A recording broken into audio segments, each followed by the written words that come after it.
Bienvenidos a un nuevo evento de Somos Uruguay. Aquí, en el Hotel Sheraton de Montevideo, vamos a escuchar a dos representantes que nos hablarán de la modernización de los organismos del Estado, en dos puntos neurálgicos del mismo, como es la Dirección Nacional de Aduanas, a cargo de Enrique Cannon, director de la misma, y el señor Ernesto Murro, presidente del BPS.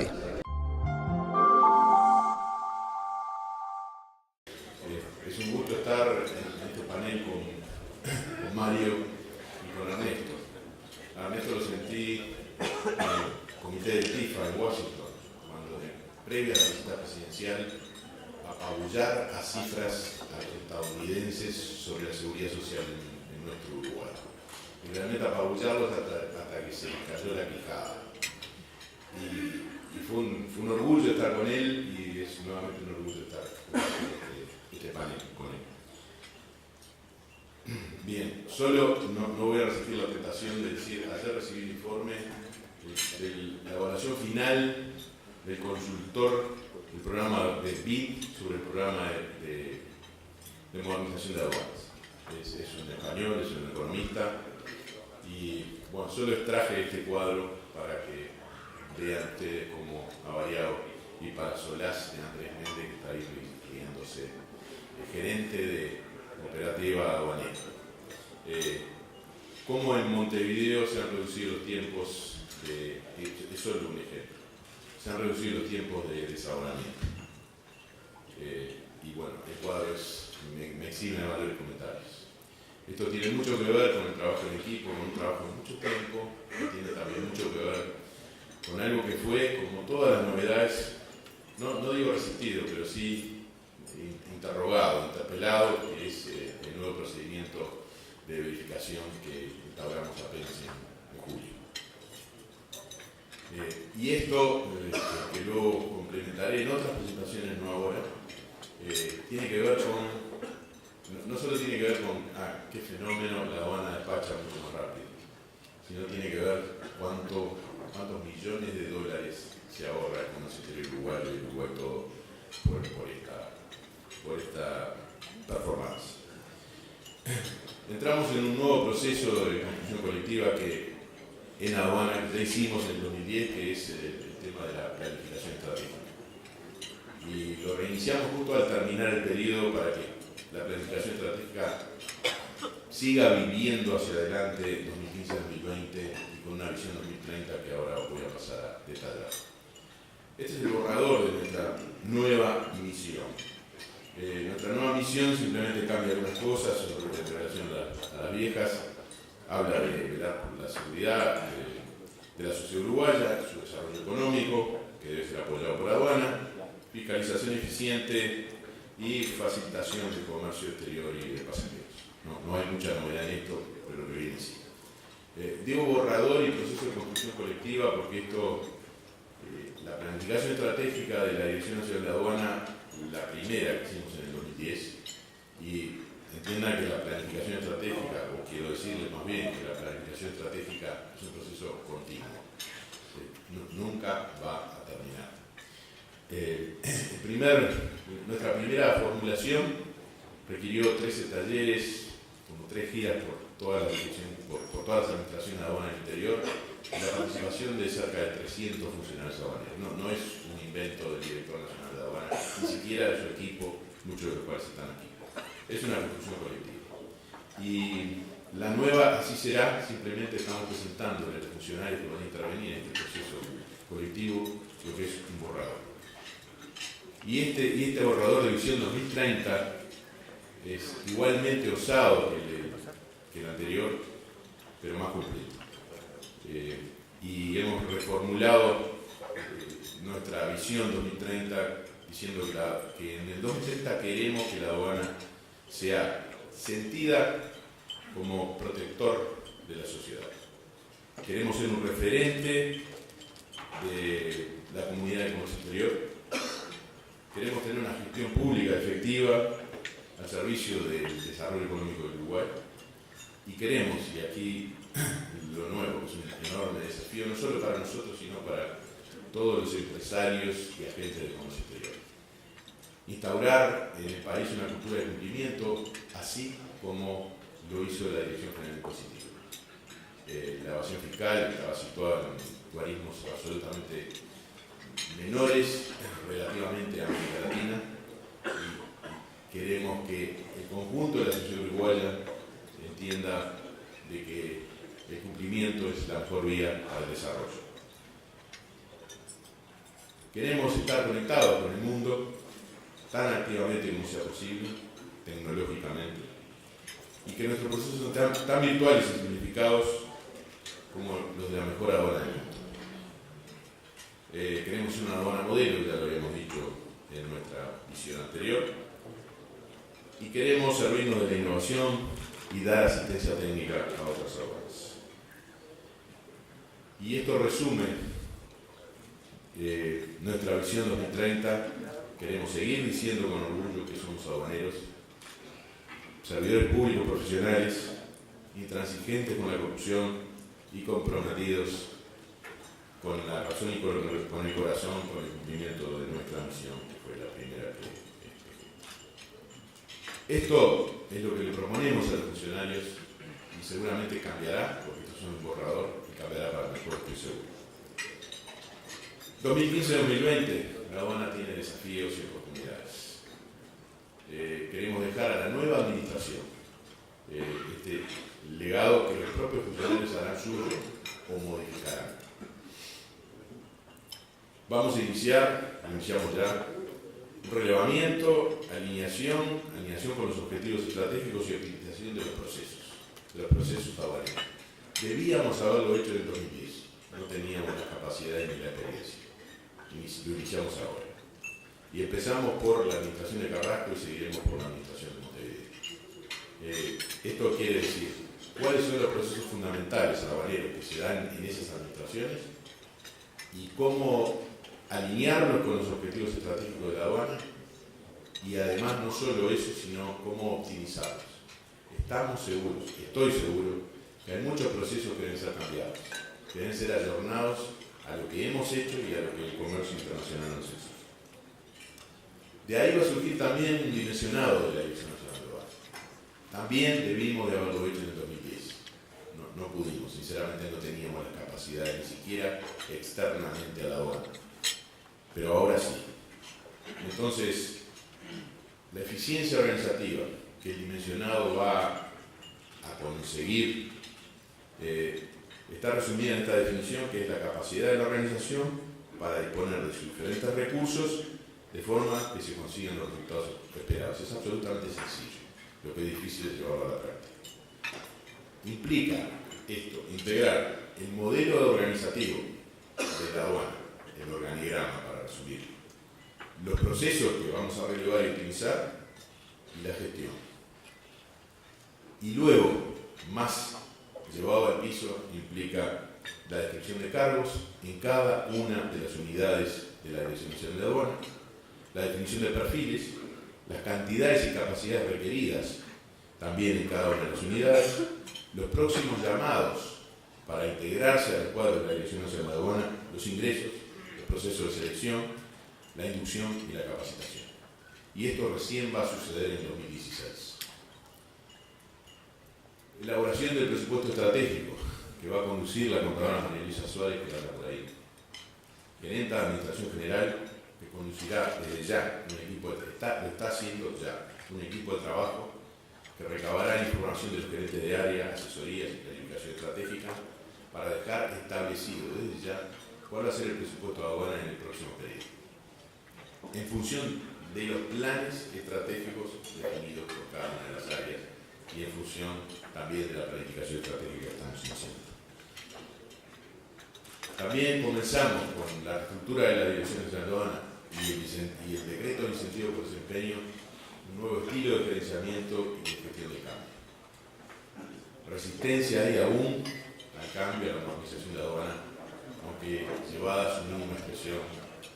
Y anecdóticamente le diré, porque vale la pena empezar una presentación tan formal, que este consultor español, economista, que es consultor externo del BID y vino a evaluar el programa de modernización de aduana El día de ayer me contaba de que se encontró en el ascensor con un funcionario aduanero que le dijo: usted es del Fondo Monetario Internacional y ustedes no saben lo que pasa en la aduana y vienen a hacer cosas que perjudican mi fuente de trabajo.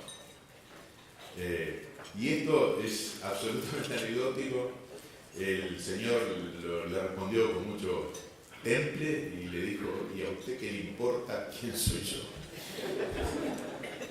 Pero esto es simplemente una muestra para saber la dificultad que existe y que es absolutamente reconocible y legítima, porque es un cambio absolutamente radical en la gestión de aduanas.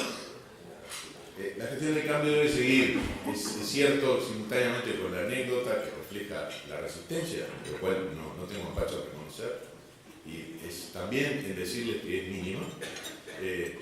Simultáneamente decirles que cualquier encuesta que se haga de percepción, de satisfacción dentro de la plantilla de la Dirección Nacional de Aduanas, como la última, da un 45% de satisfacción, lo cual es enormemente satisfactorio para esta administración. Implementaremos un comité de mejora continua, que por su solo título ya ustedes saben lo que quiere decir. Y vamos a promover la iniciativa de los funcionarios a través de premiar aquellas iniciativas que solo los funcionarios que están en el lugar, que están en la trinchera aduanera, pueden hacer efectiva e implementar, pueden ir hasta idear. Estos no son ni siquiera los reglamentos de procesos ni la planificación estratégica. Es el que está en el lugar de trabajo sabe cómo implementar nuevos procedimientos de manera más eficiente. Simplemente vamos a premiar eso en el próximo periodo, en el próximo año más concretamente. Para Carmen Borgián y todos los compañeros de fiscalización, este ha sido un gran logro. Cuando entramos en esta iniciativa, allí está, cuando entramos en esta iniciativa, creo no exagerar en decir que la gente de fiscalización decía certificación, sí. Certificación ISO 9001-2008, que va a permitir una mayor profesionalización, aún mayor de la que ya hay. Y lo felicito a ellos por haber emprendido este camino y por llegar a buen puerto. Es un orgullo para ellos, fundamentalmente, que es una primera dependencia del MEF en certificarse en un sistema de aduana. La reglamentación del Código Aduanero Uruguayo va a insumir hasta el 20 de marzo del 2015 el trabajo de un grupo de trabajo, vale la redundancia, dirigido por el licenciado Álvaro Parmigiani, que no está aquí, integrado por 6 funcionarios con dedicación exclusiva y en consulta con muchos de ustedes, sus asesores jurídicos, cómo ha sido el código, pero en un plano absolutamente mucho más práctico y operativo. Esto no es redactar simplemente decretos reglamentarios, es hacer que sean realidad luego en la práctica. Es redactar aquellos con los cuales la Dirección Nacional de Aduana se puede comprometer a cumplir. La producción de edictos es la eliminación del papel definitivamente en el plazo de 2015-2020, que sea absolutamente una aduana sin papel, es absolutamente digital. En materia de la ventanilla única de comercio exterior, llevarla, esto como un sueño, a la interoperabilidad transfronteriza, es decir, conectar las ventanillas únicas de los países vecinos, si es que las tienen, para hacer que la certificación, los documentos, todo aquel documento de comercio exterior que sea necesario para perfeccionar operaciones de comercio exterior pueda ser virtual. El proyecto Puerto de Montevideo, ayer estuve con el consultor internacional nuestro de la Fundación Valencia Port, presumiblemente en abril de 2015 tendremos barreras automáticas en el ingreso Maciel a puerto. Y en los demás ingresos tendremos facilidades que hoy no tenemos. Para luego replicar el piloto del ingreso Maciel y hacer que las cargas ingresen tanto para los señores transportistas que ahí estamos, darles facilidades de ingreso y egreso a puerto.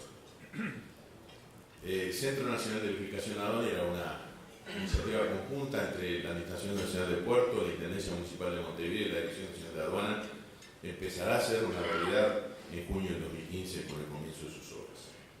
El programa operador económico calificado tendrá sus primeras 5 empresas certificadas en marzo del 2015.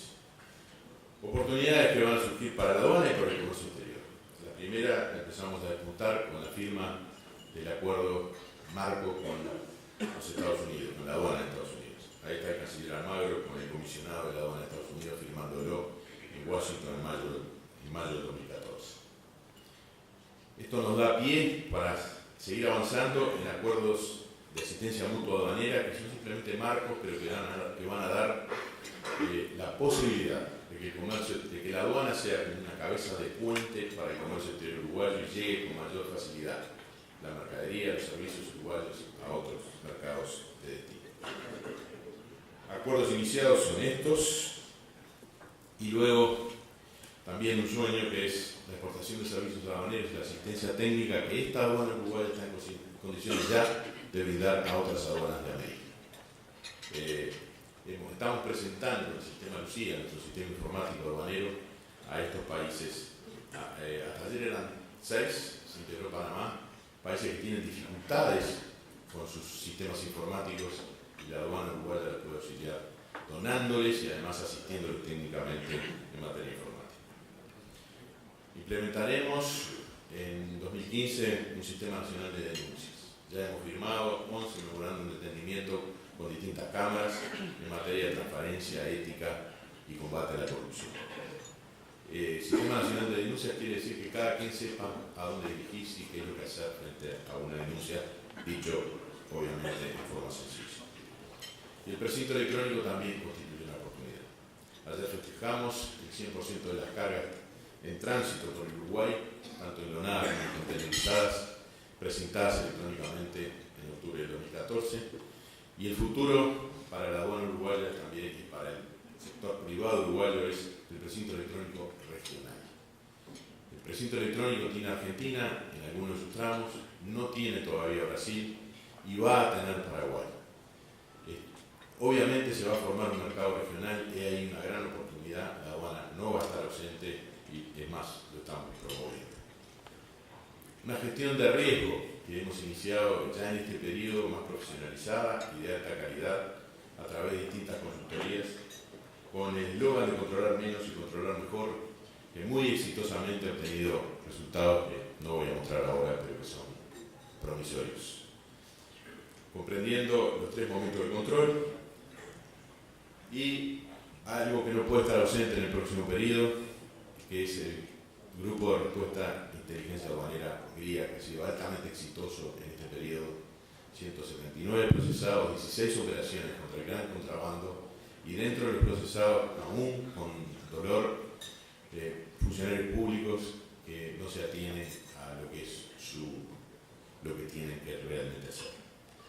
Las inversiones futuras van a requerir de la aduana un plan de racionalización de la aduana y las inversiones futuras para el Uruguay 2015-2020 son enormemente promisorias. Y ahí una gran oportunidad para aduana, para facilitarlo, pero para el Uruguay, para conseguir inversiones, trabajo, salario para su gente.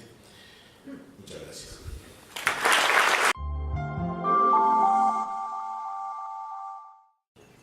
En primer lugar, destacar que esto es que vamos a presentar en algunas cuestiones avances importantes que se han registrado en los últimos años. Como ya lo hemos dicho en alguna oportunidad anterior aquí mismo y en otros eventos, es producto de algunas fortalezas que tiene el Banco de Previsión Social. En primer lugar, su directorio, uno de los directorios más plurales del Uruguay, los 7 miembros, 3 provenimos del Frente Amplio, 1 del Partido Nacional, 1 de los empresarios, 1 de los trabajadores, 1 de los jubilados y pensionistas, y creo que esa es una de sus fortalezas principales. El trabajo de su gente, siempre hemos dicho y lo reiteramos, no creemos que la inmensa mayoría de los trabajadores del EPS tienen la camiseta puesta y la sudan, y es una fortaleza importante de la organización. el trabajo de sus gerentes, muchos de ellos están acá y públicamente les agradecemos por todo lo que hacen día a día. Y otra característica para nosotros ha sido muy importante, que es para trabajar, para pensar, para equivocarnos, no preguntarle a la gente a quién vota, sino, bueno, cómo preocuparnos por mejorar la calidad de vida de la justicia social. Y creo que ha sido una consigna de este directorio en todos estos años. Y lo señalo estas cosas particularmente porque es de las que en lo personal sentimos una mayor satisfacción. En particular, algunos indicadores generales que en esto vamos a repetir cosas anteriores que algunos de ustedes ya han visto. Y luego veremos algo que nos pareció interesante, dada la calidad del público aquí presente, que es pensar un poco algunos hechos nuevos en cuanto al sector empresarial en el Uruguay. Y después veremos alguna cosita más, pero particularmente va a ser esto. Los indicadores, por ejemplo, lo que ha sido la evolución de la recaudación real del BPS en estos últimos años, sobre precios ha crecido un 134%, sobre salarios, y ha habido un aumento importante de salarios, un 66%. En términos reales, estamos hablando particularmente de lo principal del BPS, que es los aportes jubilatorios patronales.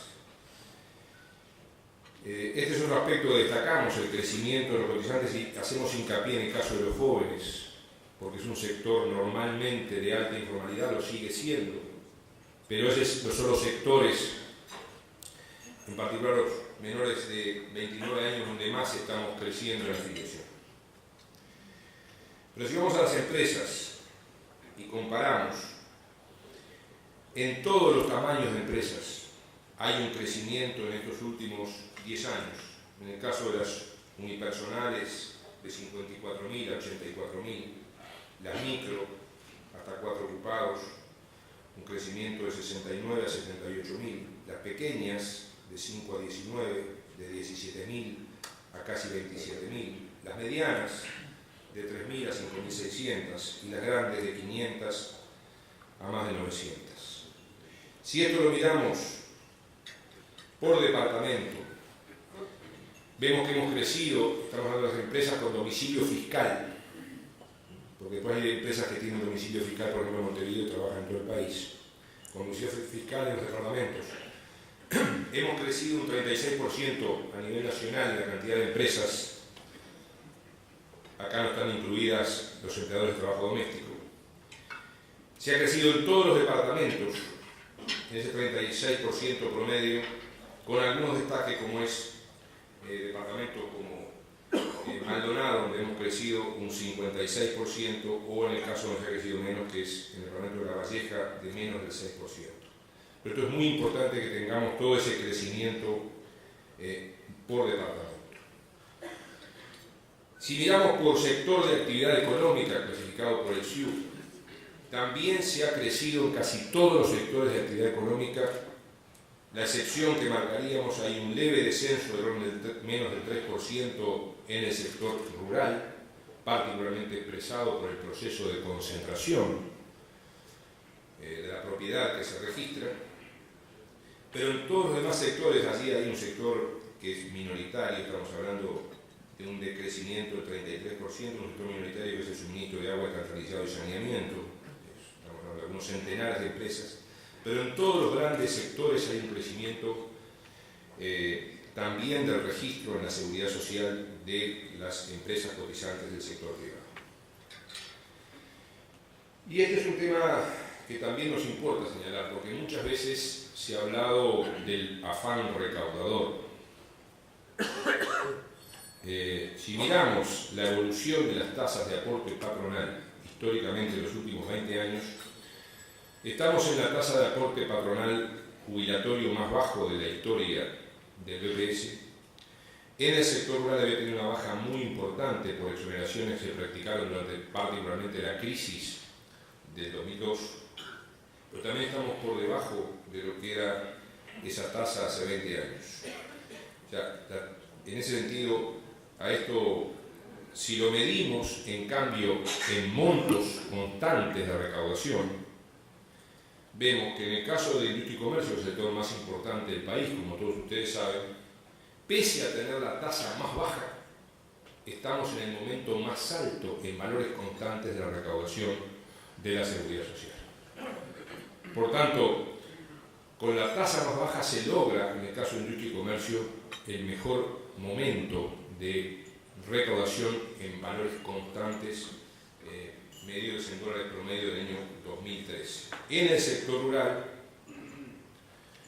luego del pronunciado descenso producido por la baja de las tasas y otras causas hacia la crisis del 2002, se ha aumentado en parte, pero estamos todavía por debajo, porque acá el tema de la forma de aportaciones del sector rural tiene un impacto importante al respecto. El otro aspecto importante que ya muchos pueden haberse olvidado es que para las micro pequeñas empresas el costo más importante de la seguridad social hasta el año 2011 era el llamado complemento de la cuota mutual, que representaba en algunos casos un aporte hasta el 40% sobre la nómina. Fíjense ustedes cómo se ha disminuido tajantemente este aporte, que no es destinado a fines jubilatorios, sino a fines de financiamiento de la salud, y esto ha tenido un impacto muy positivo en la rebaja del costo de las micro pequeñas empresas en lo que es su financiamiento.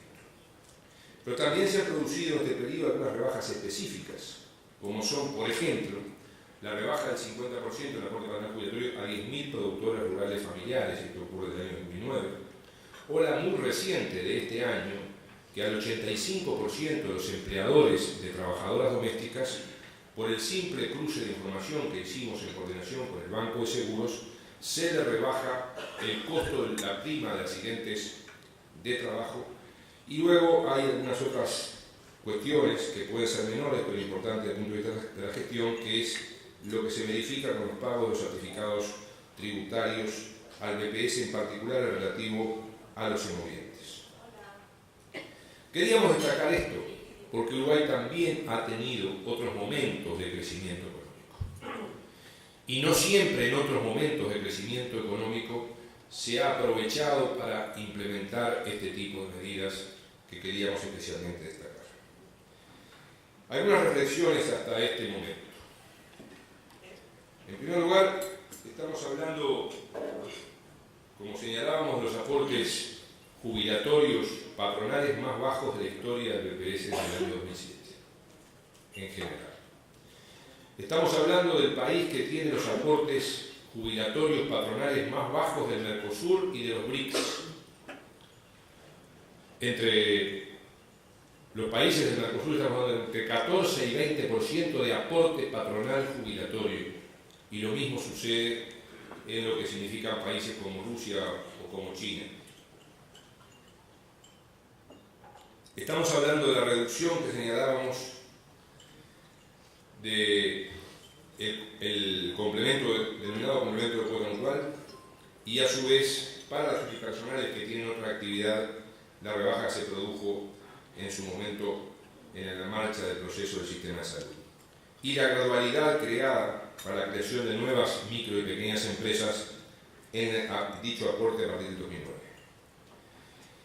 Vamos a una segunda parte, donde vamos a hablar un poco de en qué hemos tratado de mejorar la gestión para facilitar que las empresas puedan tener una mayor accesibilidad como contribuyentes a cumplir con sus obligaciones.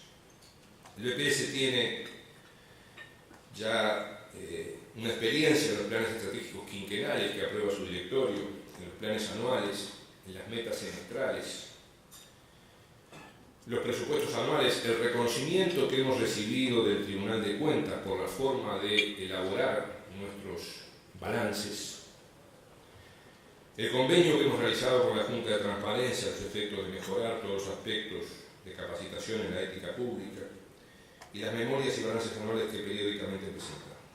Dentro de eso, queremos destacar algunos hitos recientes. Desde el 1 de enero de este año, todos los trámites que se inician en el BPS en todo el país se inician por expediente electrónico. Y ustedes saben que somos un organismo de alta complejidad, por todo lo que significa no solamente las empresas, los trabajadores, los jubilados, los pensionistas, la administración del sistema de salud. Para nosotros este ha sido un desafío muy importante y acá quiero destacar que en lo personal me tuvieron que convencer los gerentes de que esto era posible y no solamente me convencieron de que era posible, sino que lo hicieron además. Y esto para nosotros es muy importante porque es parte de esa iniciativa que tiene nuestra gente para llevar las cosas adelante. Y esto está permitiendo ya mejorar no solamente una mayor transparencia y eficiencia, sino también una mayor seguridad y un mejor control de todos los datos sensibles. El BPS administra la mayor base de datos de personas del Uruguay. Y es un tema del cual también estamos orgullosos porque alguien en algún momento pudo pensar que esa pluralidad de su directorio podría significar una fortaleza o una debilidad para el manejo de la base de datos de personas y de empresas más importante del país. Y creo que eso es una base realmente muy importante. Lo otro que hemos comenzado a fines del año pasado y está marchando en este es la experiencia de evaluación del desempeño. Hay un antecedente del año 87 con muy escasa valoración interna, pero este es un procedimiento que hemos iniciado que nos va a permitir la valoración de la actuación de cada trabajador según la función que desempeña en el BPS y además lo relacionamos con otros dos proyectos que están en marcha, que son el de carrera horizontal, de modo que pueda haber diferencias dentro de un mismo grado para atender las mejores formas de desempeño de cada persona y el plan de formación. Y esto nos va a permitir también mejorar y seguir progresando en la capacitación, en el desarrollo, el fomentar la comunicación entre jefes y colaboradores, y en este proceso que ya se ha comenzado tenemos muy altas expectativas de seguir trabajando. Un organismo donde se empezó a superar fuertemente algo que venía históricamente estancado. En estos 10 años hemos realizado 106 concursos externos para ingresos. Se han anotado para participar de los mismos más de 160.000 personas. Se han provisto 1.672 puestos de trabajo. Pero esto no ha significado para nada el aumento del personal del BPS. El BPS hoy sigue teniendo el mismo personal que tenía hace 5 años, hace 10 años, hace 20 años atrás, con mucha más actividad en la aplicación de un conjunto de reformas. Por otro lado, se han realizado en este mismo periodo 134 concursos internos, a los cuales se han presentado 6.318 participantes y se han provisto 834 puestos de trabajo. En general, no hemos tenido problemas en ninguna de estas actividades y esto para nosotros es otro motivo importante de satisfacción y de forma de gestión pública. En este camino se ha buscado particularmente facilitar la gestión de las empresas. Temas que nos importan mucho porque sabemos, reconocemos y agradecemos que también a las empresas les estamos exigiendo un mayor trabajo en su gestión para que el Estado pueda cumplir su gestión. O sea, se les ha facilitado las cosas, pero también sabemos que le estamos exigiendo más. Lo que significa la creación de las nóminas y las deducciones en línea a través de archivos propios, lo que significa esto es algo que está siendo mirado a nivel internacional. Uruguay es de los pocos países del mundo que tiene la llamada prefacturación, eso de recibir la factura no solamente con los aportes de seguridad social, sino con los aportes de salud, incluso el IRPF. El tema de facilitar el cumplimiento, el interés que tienen las empresas en este mecanismo que hemos creado del buen pagador, el promover, como estamos promoviendo, pero en esto todavía nos falta y queremos incentivarlo, el pago por internet, que todas aquellas empresas que lo están utilizando funcionan muy bien, pero todavía, quizá ahora con el impulso de la ley de inclusión financiera podamos avanzar más en esto. Creemos nosotros que se puede avanzar mucho más. Todo lo que se ha mejorado en lo que es la solicitud y los trámites en conjunto con la DGI. Esto que lo destacamos porque creemos que es un ejemplo en doble sentido. Uno puede escuchar en estas horas la comunicación que está haciendo la Intendencia de Montevideo para los puestos que se van a instalar en la fiesta de Reyes. Y allí se dice muy claramente que para poder inscribirse hay que tener el registro del BPS. Esta es una novedad en el país. ¿Cuántos años hace que se vienen haciendo estas actividades y no se exigía? Ya desde hace algunos años con la Intendencia de Montevideo es un requisito para postularse a tener un puesto callejero el que se presente con el registro del monotributo correspondiente, como también se hace en lo que significa la Semana Criolla y otras instancias.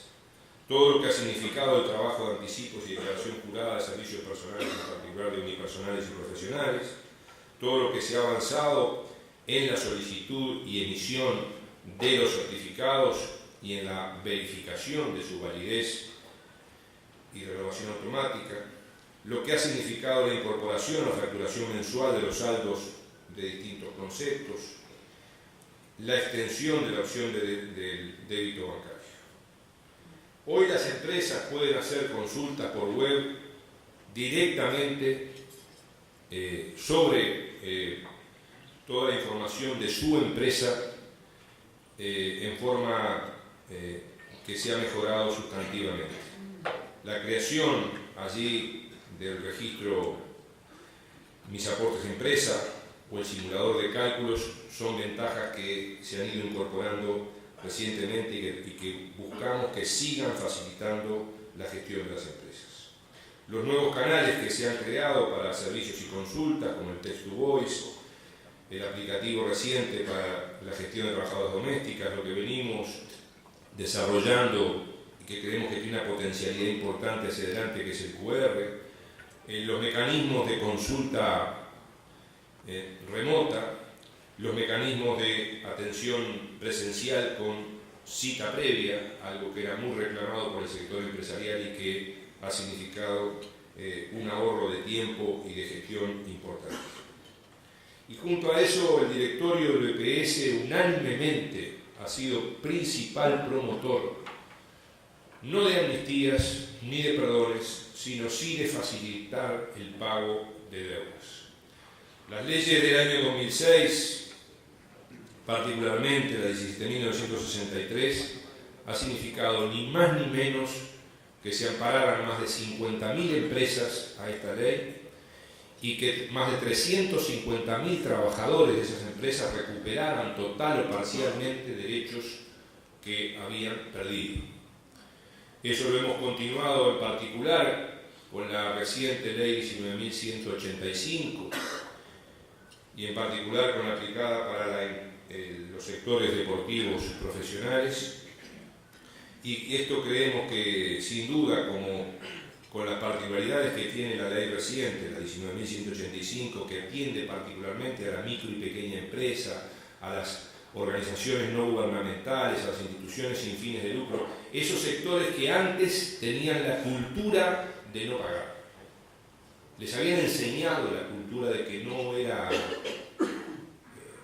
había por qué estar registrado y cotizando a la Seguridad Social, y que hoy no solamente están avanzando en esa cultura, sino que le damos instrumentos para que se incorporen y puedan desarrollar su actividad con normalidad. Y en esto permítanme destacar algo que es un logro reciente y que queremos destacar: la prontitud de la Cámara de Diputados y de la Cámara de Senadores, que es una ley que entrará a ser implementada en los próximos días, que es esa ley por la cual venía peleando hace tantos años el directorio del BPS, que es esa norma que va a facilitar que las tareas de mantenimiento, de reparación de las pequeñas obras, cuando uno tiene que pintar la casa, cuando tiene que hacer un parrillero, cuando tiene que hacer un muro, se puedan hacer por facturación de industria y comercio y no con el pesadísimo y trabajoso trámite de la norma de la ley de la construcción, que sí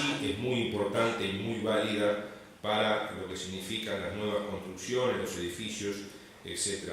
Y creo que en ese aspecto esta ley de reciente aprobación parlamentaria nos va a significar un avance también importante en este camino. La posibilidad de todo lo que se puede consultar y seguir en los trámites web del organismo. ¿Y esto qué ha significado? Entre otras razones. En particular, una baja muy importante de la evasión en el país. Evasión que tenemos que seguir combatiendo. Pero estamos hablando, según como la mide el Banco de Previsión Social, a través de su Asesoría General de Seguridad Social, una baja en estos años del 40 al 17% medida en puestos de trabajo. Una baja en estos años del 65 al 23% medido en términos económicos. Y esto para nosotros sigue siendo no solo un paso muy importante, sino también un desafío para seguir trabajando cada día en estos temas, como por ejemplo con la ley que recién mencionábamos para las reparaciones y pequeñas obras. Pero bien, y en este camino, ¿cómo avanza la protección en general? Y de este camino de la protección en general vamos a pasar inmediatamente a lo que ha significado los avances en un sector históricamente dejado de lado en la seguridad social, que era el sector de los derechos del mundo empresarial. Hoy tenemos en Uruguay que el 96% de las personas mayores de 65 años cobra una jubilación o pensión, el 90% de ellas de origen contributivo y el 75% por jubilaciones expresamente. Que entre el 80 y el 85% de la población económicamente activa y ocupada está registrada y cotizando a la seguridad social. El 97% del país con asistencia de salud y 2/3 ya en el FONASA y más de la mitad de los menores con asignaciones familiares. Estos son indicadores que ubican a Uruguay en los primeros lugares de América Latina en relación a la protección. Esto se puede ver, por ejemplo, en esta gráfica en cuanto a lo que significa la evolución de las pasividades. Como decíamos hoy, el progreso que tuvimos en los cotizantes, habiendo incorporado 560.000 puestos cotizantes en estos 10 años, habiendo crecido un 64% en puestos cotizantes en estos 10 años, pero también lo que significa que hoy tenemos también la mayor cantidad de beneficiarios de pasividades en el Banco de Previsión Social. Y por otra parte, el aumento que han tenido en poder adquisitivo esas pasividades, estamos hablando de que en general hay un aumento del 50% en términos reales por encima de los precios de todas las pasividades y de un 169% de las pasividades menores. Y en este camino que señalábamos, algo que ha significado un cambio en la historia de la seguridad social de nuestro país. Una historia que históricamente la seguridad social era pensada para los trabajadores dependientes, para los obreros o empleados públicos o privados. Y junto a este camino de tratar de mejorar las condiciones del sistema de financiamiento de la seguridad social, hacerlo con la incorporación de nuevos sectores y en particular avanzar, en nuestra opinión, como nunca se había avanzado antes, los derechos de los empresarios en seguridad social y no solamente que sean sujetos de obligaciones. La cobertura de la salud para los unipersonales con hasta 5 dependientes, incluyendo la licencia por enfermedad, prótesis y lentes.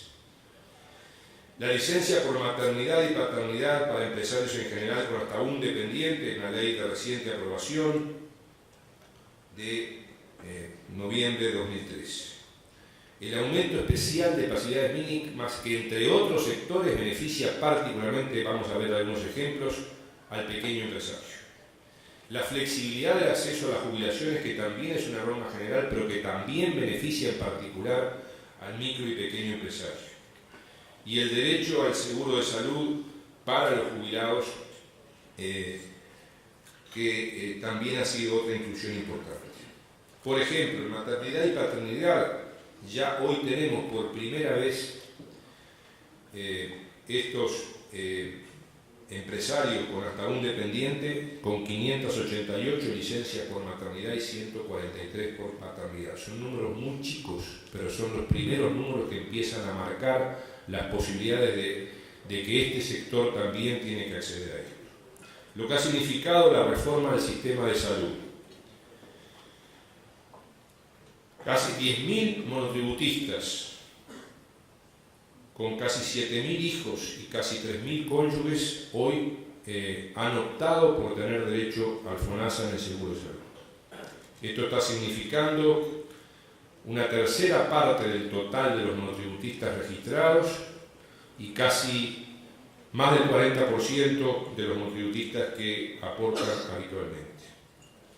Lo que ha significado casi 50.000 unipersonales de industria y comercio con hasta 5 dependientes, antes era solo hasta 1, pero esto ha significado además que esas empresas unipersonales hayan incluido más de 27.000 hijos en el sistema y más de 9.700 cónyuges que no tienen registro y aporte por sí mismos.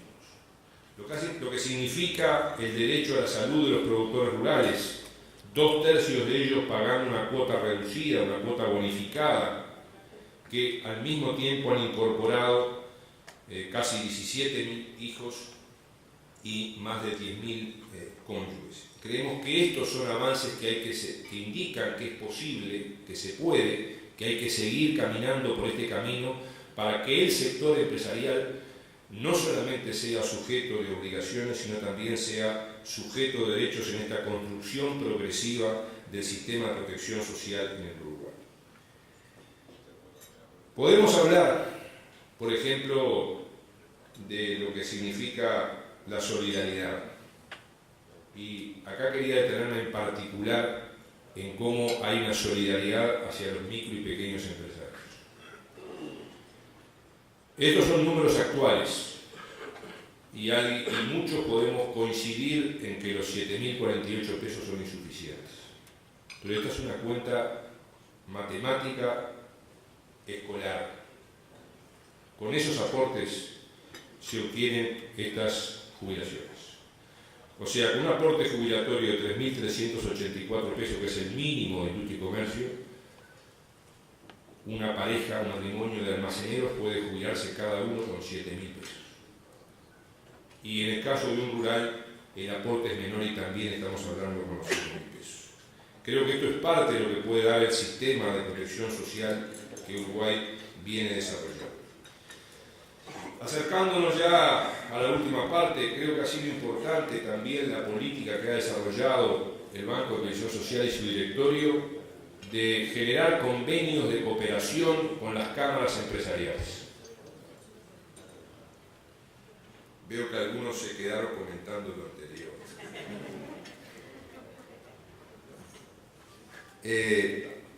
Lo que ha significado este año va a tener una variación hacia el proceso de inclusión financiera, pero nosotros queremos destacar el trabajo que realizamos en la canasta de fin de año, con Cambado, con la Cámara Nacional de la Alimentación, con los centros comerciales del interior, con las asociaciones de farmacia del Montevideo Interior, lo que significa el programa de turismo social, con la Asociación de Hoteles y Restaurantes, la reciente licitación donde hay 7 empresas de ómnibus habilitadas para el traslado de jubilados y pensionistas a los centros de turismo social, la política más reciente que hemos implementado, anunciada el pasado 1 de octubre, de provisión de pañales y otros insumos con empresas proveedoras y con las respectivas asociaciones de farmacias.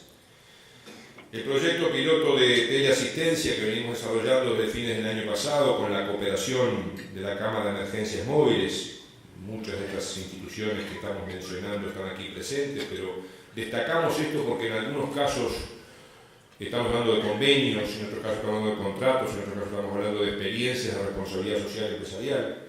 Ese programa que venimos desarrollando con la empresa CUTSA, los ómnibus sociales accesibles, que ya está presente en 8 departamentos, antes de fin de año se integrarán 2 más, y que está significando la posibilidad de que adultos mayores y personas con discapacidad, muchos de ellos por primera vez en su vida, puedan salir a recorrer su pueblo o su departamento.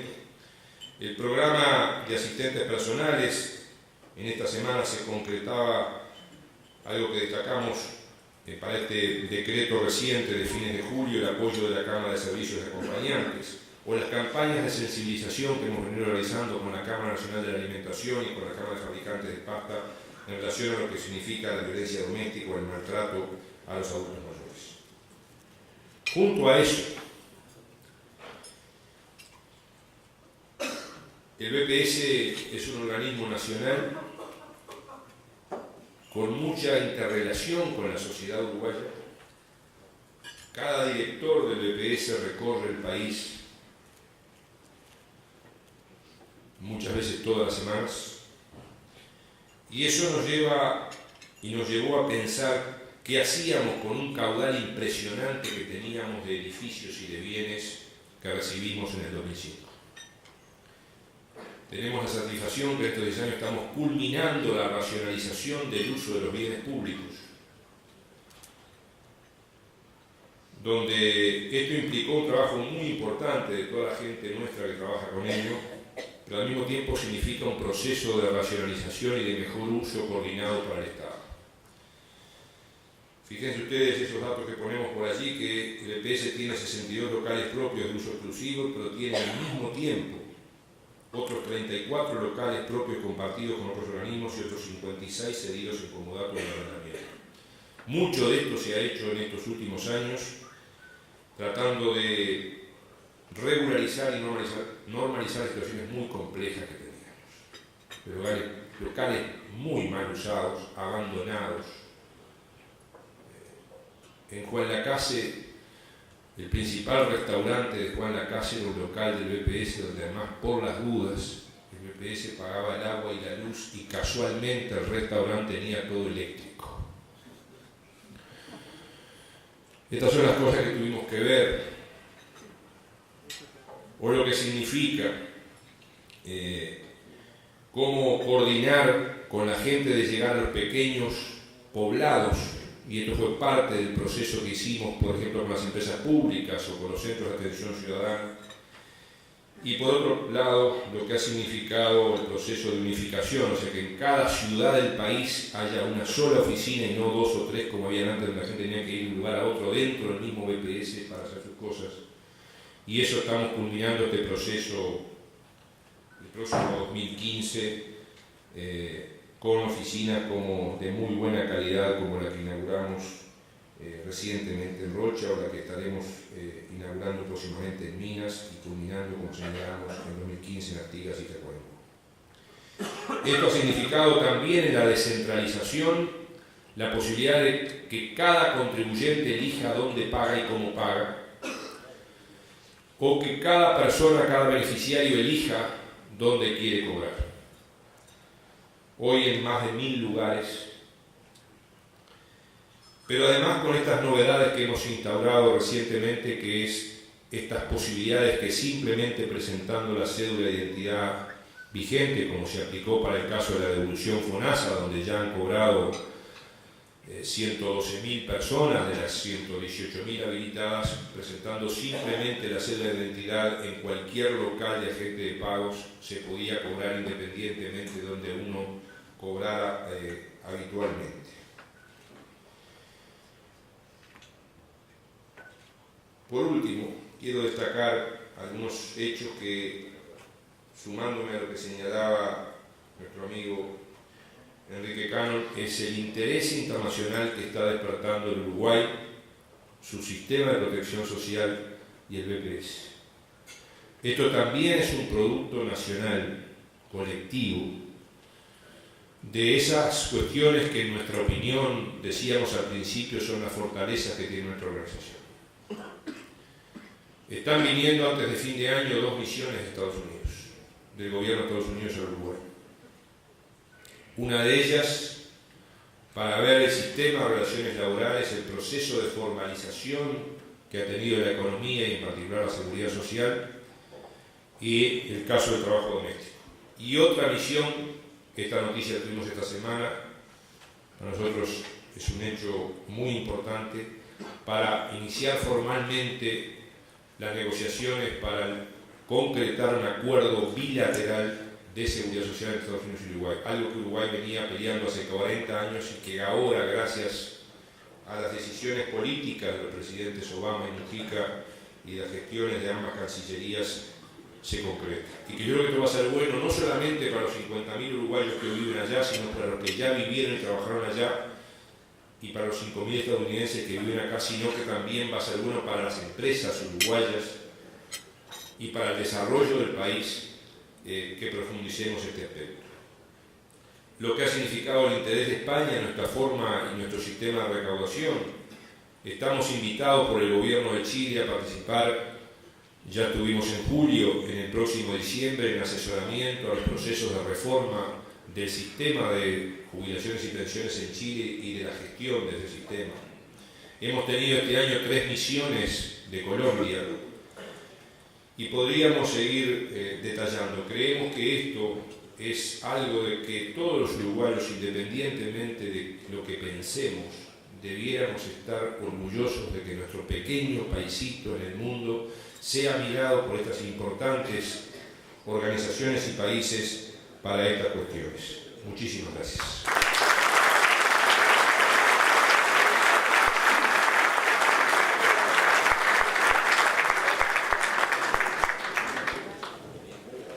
Muy bien, muchísimas gracias al presidente del Banco de Previsión Social, Ernesto Murro. Recuerden que vamos ahora a pasar a formularle algunas preguntas a nuestros disertantes. Luego vamos a estar realizando el sorteo con los obsequios para todos ustedes.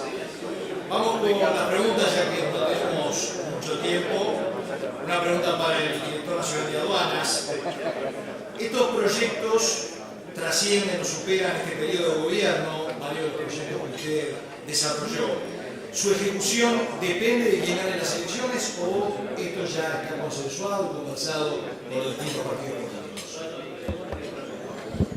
Bien, la pregunta es pertinente, pero lo que hemos pensado desde la Dirección Nacional de Aduanas y el equipo de la Dirección Nacional de Aduanas, particularmente en lo que a mí me corresponde, que soy responsable, es que un presupuesto no se prepara en 3 días y es de buena administración dejar un presupuesto preparado con los objetivos e iniciativas estratégicas ya adoptadas y que están en curso, no solo para facilitar la tarea de la próxima administración, sino para que las iniciativas estratégicas que están en curso no tengan problemas de financiamiento en el próximo periodo. Será la decisión, en el caso del presupuesto del Parlamento y en el caso de que esto se apruebe del próximo director nacional de aduanas y el Poder Ejecutivo resultante, de qué manera lo lleva adelante. Pero lo que queremos es, por lo menos, dejarle, solo como un ejemplo, la iniciativa de presupuesto estratégico, lo que queremos es dejarle el financiamiento que corresponde. Muchas gracias. Y tengo acá un par de preguntas para el presidente del Banco de Previsión Social, que también tienen que ver mucho con el momento electoral. Se está manejando en la campaña electoral proyectar, elevar la edad jubilatoria. ¿Qué posición tiene usted al respecto? Y también hay planteos o propuestas del aguinaldo para jubilados y pensionistas.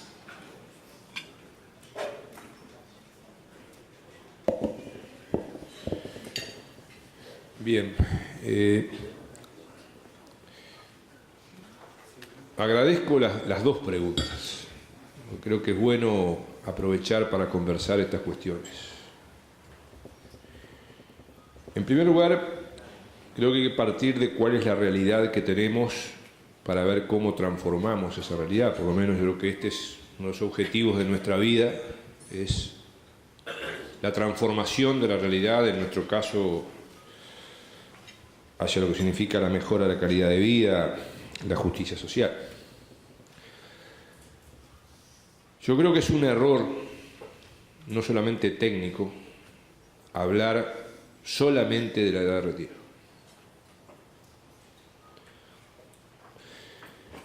Miren, los países más desarrollados del mundo,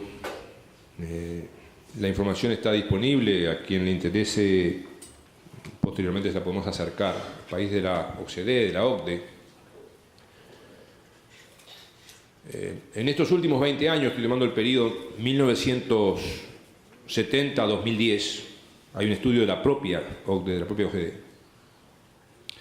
estudian cómo evolucionaron las edades en esos países, en los 22 países. La mayoría de esos países en estos 40 años, y ustedes podrán decir obviamente, aumentaron la edad legal. Pero la mayoría de estos países en esos mismos 40 años, mientras aumentaba la expectativa de vida, disminuyeron la edad real, la edad efectiva de jubilación. Porque crean al mismo tiempo diversos mecanismos que permiten el retiro adelantado. La OCDE a su vez recomienda aumentar la edad. Pero en la práctica lo que sucedió fue que mientras aumentaron la legal, bajaron la real, que es la que importa, porque las cuentas se deben hacer sobre realidades, y eso es lo que nos interesa. Uruguay en eso tiene una ventaja comparativa. Nuestra edad legal es 60, pero nuestra edad real de jubilación está siendo hoy 63-64, con además otro muy buen indicador, que es que la gente se está jubilando con 37-38 años de trabajo, que es un número muy importante en la comparación internacional, pese a que la base es 30, y en el caso de las mujeres puede ser menos de 30, por el reconocimiento de año por hijo que se ha hecho a partir del año 2009.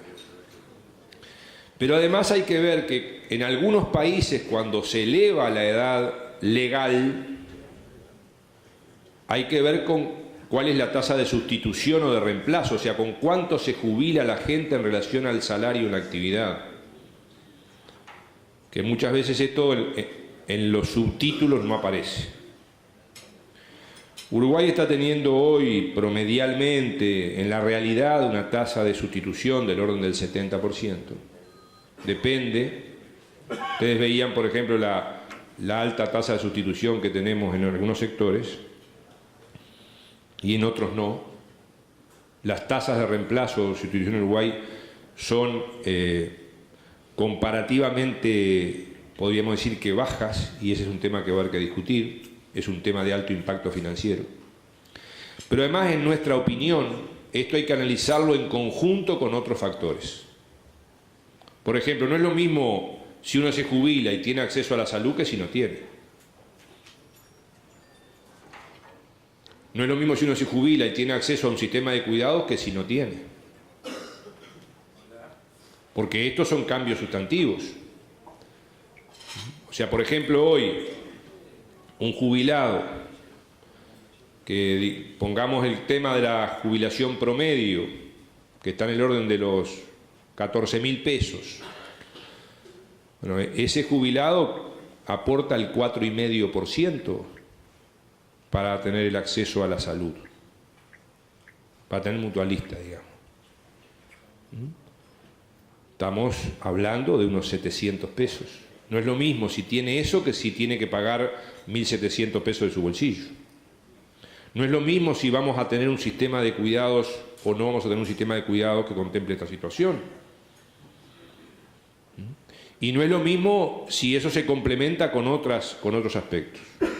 Por tanto, nosotros creemos que esta discusión debe darse en el marco de un conjunto de discusiones.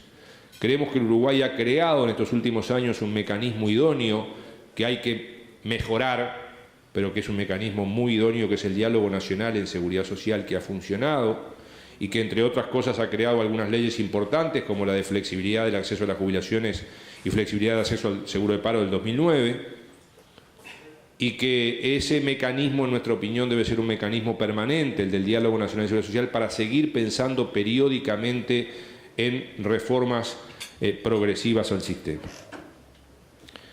En cuanto al otro punto, el del aguinaldo, es un tema altamente sensible y reclamado por los jubilados y pensionistas. Y es un tema que debemos enfocar con la máxima responsabilidad. y lo digo con absoluta convicción. Si, por ejemplo, a alguien se le ocurriera que en lugar de seguir aumentando las pasividades como han venido aumentando estos 10 años, 2, 3 o 4 puntos por encima del IPC, que han tenido esa recuperación que señalábamos del orden del 50% de las pasividades en general en estos años. En lugar de eso, por ejemplo, se dice, bueno, muy bien, mantenemos el mecanismo de ajuste salarial, que es el que determina el ajuste de pasividades, pero en vez de seguir teniendo salarios con recuperación, seguimos teniendo salarios solamente con aumento según la inflación. Bueno, con esa diferencia se paga el aguinaldo. Ahora, no es lo mismo. El aumento que se produce en las pasividades con recuperación del poder adquisitivo, todos los meses se cobra y queda para siempre. No es lo mismo aumentar el 12 o el 13 que aumentar el 8 o el 9. Para ese momento y para siempre. Por otra parte, algo se ha venido haciendo en este camino, que es la creación de esa partida especial de fin de año o canasta. Este año va a ser paga en el mes de diciembre, cuando se cobre la pasividad de noviembre, son 1.300 pesos en dinero que se van a pagar sin ningún trámite en el recibo de la pasividad y que va a beneficiar a unos 150.000 jubilados y pensionistas de menores ingresos.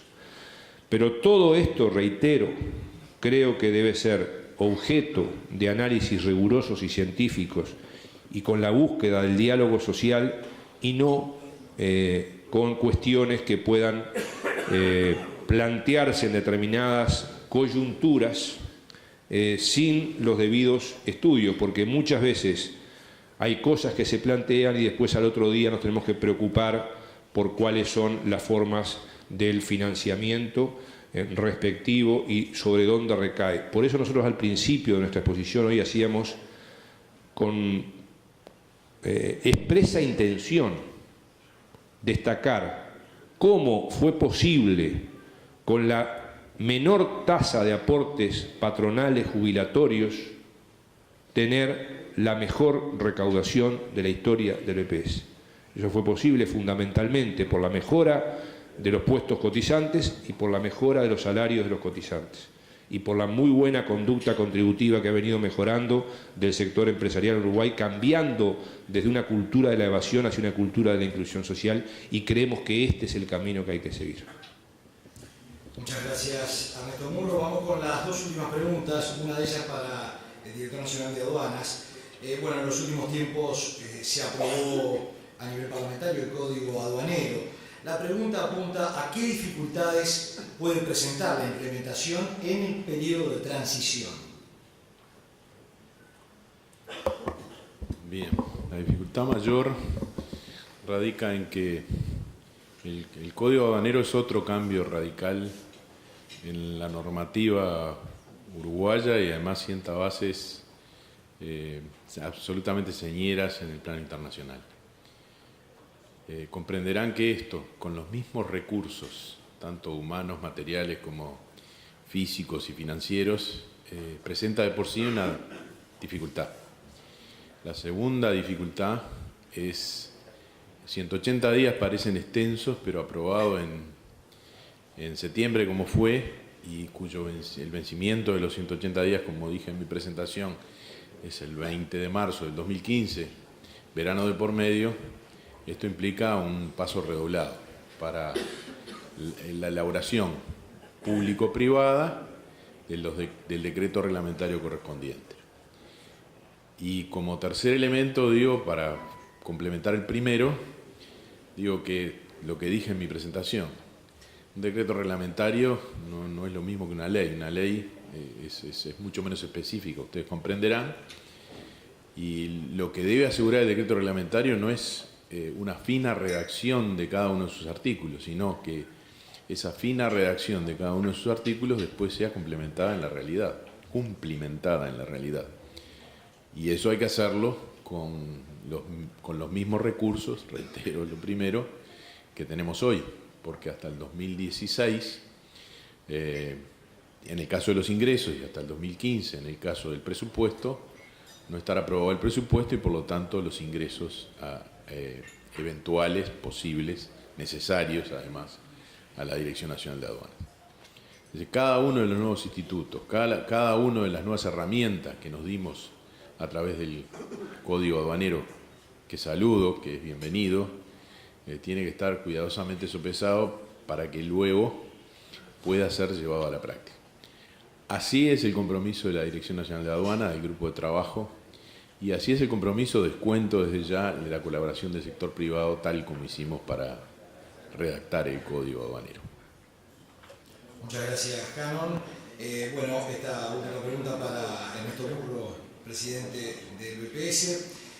Dice, me interesaría que no se dejara pasar las grandes mejoras de inversiones efectuadas por el BPS en el sector salud, y menciona implantes, medicamentos, etc. En este sentido, el BPS tenía y tiene una importante área de la salud, históricamente particularmente dedicada al área materno-infantil y de discapacidad, y nosotros estamos encarando, en coordinación con el órgano rector, como es el Ministerio de Salud Pública, la transformación de esa área para incluirla dentro del Sistema Nacional Integrado de Salud en Proceso. Hemos aprobado un plan estratégico específico al respecto por parte del directorio y venimos implementando esa medida. Nuestro objetivo central en este aspecto es la articulación con efectores públicos y privados y la especialización del BPS en aquellas cuestiones que consideramos que el organismo tiene sus mayores fortalezas. Había muchos beneficiarios que se atendían en el BPS que a partir de la creación del sistema de salud en 2008 se pasaron al sistema particularmente mutual. Eso nos generó una nueva situación. ¿Qué hacemos con la infraestructura que teníamos y que tenemos, y qué hacemos con las fortalezas que teníamos? Y allí lo que se ha diseñado en ese sentido es, y cuando digo se ha diseñado y se ha hecho, se ha avanzado, es en particular dedicarse, por ejemplo, a lo que es toda el área de discapacidad, de malformaciones congénitas, de enfermedades raras, de partos complejos. Y bueno, en ese camino, hace muy poco, en mayo, el Ministerio de Salud Pública designó al BPS, en base a su historia, como el Centro Nacional de Referencia en Malformaciones Congénitas y Enfermedades Raras. Y este centro va a atender todas estas particularidades, tanto para quienes estén hoy afiliados a una mutualista, a un seguro privado integral o a ACE en el futuro, y ya lo estamos haciendo gradualmente. En las próximas horas va a ser anunciado, los próximos días, Rosario, el martes va a ser anunciado la creación también de todo lo que significa una especialización del BPS en el área prenatal, particularmente con prevención desde el embarazo de una nueva cantidad de enfermedades que se pueden prevenir desde el embarazo. Y allí también vamos a tener un importante rol para todo el sistema de salud. El BPS es el laboratorio nacional del Sistema Nacional de Pesquisa Neonatal, y esto ubica al organismo en los primeros lugares del mundo. Estamos previniendo desde el nacimiento una veintena de enfermedades raras y graves, un tema que se ha, por suerte, puesto arriba de la mesa en el Uruguay, y que nos está permitiendo calidades de vida de uruguayos y de uruguayas que antes era inimaginable que pudieran tener. Estamos hablando de salvar vidas y de dar calidades de vida a personas que, si no se hiciera esa prevención en nuestro laboratorio, donde llegan cada día muestras de gota de sangre de todas las maternidades públicas y privadas del Uruguay, gracias al servicio del eficiente Correo Uruguayo, y allí se previenen estas enfermedades. Por tanto, esto ha significado una transformación profunda en el organismo, que ha llevado mucha discusión y mucho trabajo. Nosotros estamos hoy con avances importantes en ese sentido, fundamentalmente integrando la red de efectores públicos de salud. Tenemos convenios muy fuertes de coordinación con ACE, tenemos ya hoy policlínicas comunes con ACE, en el Cerro, en Pando, para atención, pero también tenemos convenios como por ejemplo el que tenemos con el Círculo Católico del Uruguay, con el sector privado, para atención de afiliados al Círculo Católico en determinadas aplicaciones nuevas. Así que yo diría que en ese aspecto estamos trabajando muy fuertemente y hay que seguirlo haciendo, porque el objetivo es que el BPS trabaje como organismo especializado en estas áreas que no se trabajan en general en el sector privado ni público del país, pero integrados y prestando servicios a ese sector público y privado del país. Muy bien, a Ernesto Murro, presidente del directorio del Banco de Previsión Social, al contador Enrique Cano, director nacional de aduanas. Muchísimas gracias por sus presencias aquí en el ciclo de desayunos útiles. Los despedimos, le damos un fuerte aplauso a nuestros disertantes.